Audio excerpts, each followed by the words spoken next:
everybody, my name is Short614 and welcome to the very first episode of version 0 of the Cotton Belt route in HO scale. This first video is an introduction to the series and a little bit of why I model the St. Louis Southwestern, otherwise known as the Cotton Belt route. So why the Cotton Belt specifically? Why not the Southern Pacific? After all, the Cotton Belt was simply a subsidiary of the Southern Pacific, right? Well, yes and no. There's a lot more to the Cotton Belt that meets the eye, and I would like to shed light on this in this series. So, let's go back to the main question. The simple answer of why I model the Cotton Belt is because it's my favorite railroad. People have many different reasons for why their favorite railroad is their favorite. The most common ones I've seen are they grew up watching the trains, or they live in the territory the railroad served. My reason is a bit weird. I do not live, nor have I ever lived, in the territory the Cotton Belt served. I have never stepped foot in the territory the Cotton Belt served. So it seems a bit odd at first, so let's go through the story. Back in the summer of 2020, a trying time for us all, I visited a few of my friends in central Kentucky, and we went to the Bluegrass Railroad Museum.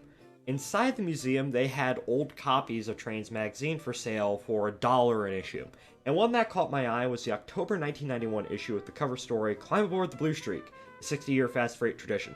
The article was written by one Fred Fraley, who is my favorite railroad author, so I bought the issue, and I began reading, and I immediately became hooked on not just the Blue Streak trains, but the entire Cotton Belt in general. The article was a chapter in Mr. Fraley's book, Blue Streak Merchandise, 6 Decades of the Great American Freight Train.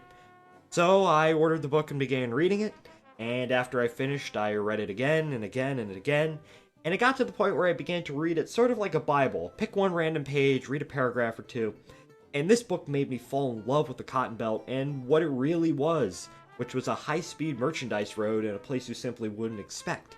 I became fascinated with the Blue Streak trains and what it took to run those trains, and I wanted to replicate it somehow. And of course, I highly recommend the book. It's full of great information and great anecdotes and is really the definitive history of the Cotton Belt. So that's how I fell in love with the Cotton Belt, and I very quickly decided that I wanted to model it. I wanted to become one of 3 confirmed dedicated Cotton Belt modelers in existence. The other 2 being Jason, the train freak on YouTube, I highly recommend his channel, and Patrick Pope, who has an HO scale Jonesboro subdivision layout, which I've only ever seen a few pictures of his layout on the NMRA website.